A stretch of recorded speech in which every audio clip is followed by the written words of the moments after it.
katong nag-SIM registration na. Nawala siya Karon na po eventually, gani, nibalik na sad siya.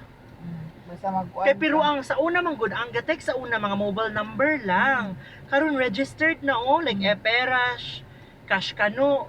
Like I think sa mga credit card. registered ni siya, like sila na mag-send. Kaya ang kato na nga black is to mga mobile number lang.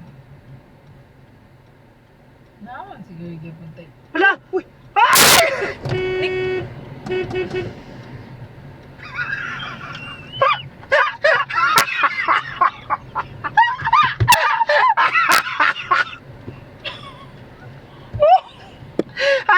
Na-capture!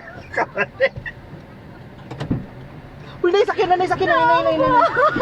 May tao? Oo! Masa man siya? Naratol siya! Lucky ba eh? Lalaki siya!